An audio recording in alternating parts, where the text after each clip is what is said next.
उद्या निफ्टीची एक्सपायरी आणि उद्या जर हे दोन लेवल जर ब्रेक नाही झाले तर निफ्टी रेंज बाउंडच राहू शकते आणि जर ब्रेक झाले तर एका साईडला आपल्याला मोठी मुवमेंट बघायला भेटू शकते. ते दोन लेवल कोणते ते सांगतो, पण त्या अगोदर आम्ही हा एक व्हिडिओ बनवलेला होता ज्याच्यामध्ये की इन डेप्थ मध्ये आम्ही निफ्टीची अनालिसिस केलेली आहे.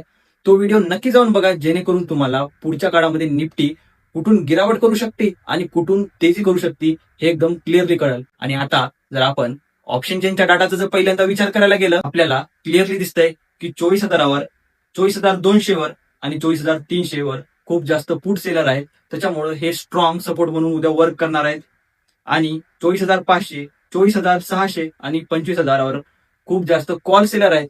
त्यामुळे हे स्ट्रॉंग रेजिस्टन्स म्हणून वर्क करणार आहेत. आणि जर आपण टेक्निकल अनालिसिसचा विचार करायला गेलं तर आपल्याला 24,480च्या वरती ब्रेकआउट भेटलं आणि जर सस्टेन केलं तर 24,630, 24,980 आणि 25,150, जिथे की 200 दिवसाचा मुव्हिंग ऍव्हरेज सुद्धा आहे.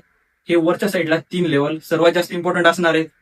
आणि जर खालच्या साईडला 24,230ला ब्रेकडाऊन भेटला आपल्याला तर 24,050, 23,810, 23,700 आणि 23,550 हे खालच्या साईडला लेवल आपल्याला सर्वात जास्त इम्पॉर्टंट राहणार आहेत. हे लेवल तुम्ही विसरून जाणार नाही, ह्यासाठी या रीलला सेव्ह करा. आणि नेक्स्ट सेन्सेक्सच्या एक्सपायरी डेच्या लेवलसाठी आणि डेली स्टॉक मार्केटच्या अपडेटसाठी आमच्या चॅनलला नक्की फॉलो करा.